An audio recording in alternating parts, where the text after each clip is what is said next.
Hello all, hope you guys are doing well.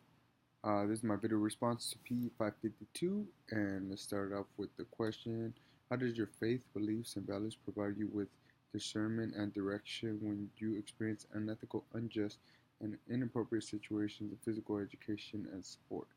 So, one example that I had was actually in my history class. I had a group of eighth graders.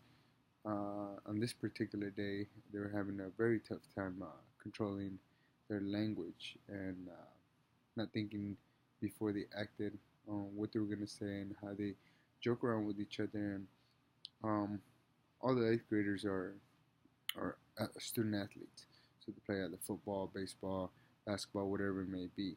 And I'm pretty big on as far as just controlling your language and what setting you're in.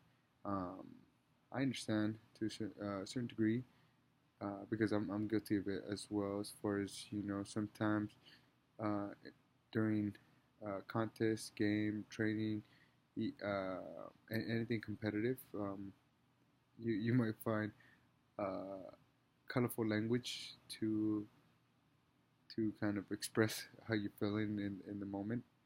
But it was in the classroom, and I that's one of the first things that touch up on classroom expectations and how we're gonna manage ourselves, talk to each other, and overall just always try to emphasize the use of positive language and positive reinforcement towards each other, because in the classroom setting we are a team, and everyone's success is dependent on how we interact with each other. So on this particular day, they're having a tough time um, distinguishing the difference between being in the classroom and being on the practice field, court, or whatever it may be for them. So I like I listened to this podcast on building championship mindsets with Dr. Amber Selkin. She's pretty awesome as far as how to.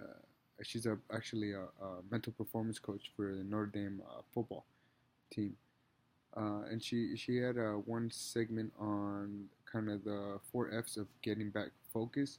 So, and I use this as an example for my class.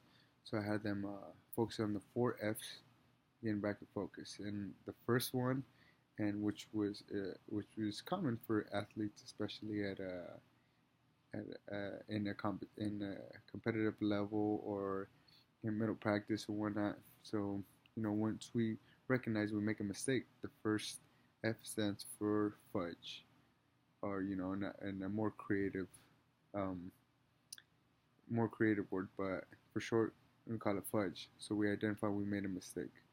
The second F stands for forget. So we recognize we made a mistake. Now let's forget it. Okay, we gotta have short-term memory. Just like on the field, you make a mistake, or the court or whatever your given sport is, you make a mistake and you gotta forget it. You can't let that carry on to the next sequence, next play, next possession, whatever it may be. The third one was fix. So now you forget it, but you're gonna fix the problem. Okay, so you're gonna identify what you need to do and get it done. Do it. And the last one, the last F, the fourth F was focus. So it returns you back to focus. So we start with fudge, forget, fix, and then get right back to focus. So now we're in the moment. We're exactly where we need to be. We recognize what we did, what we need to do, and we're not letting anything kind of shift our attention away. Now we're right back to focus.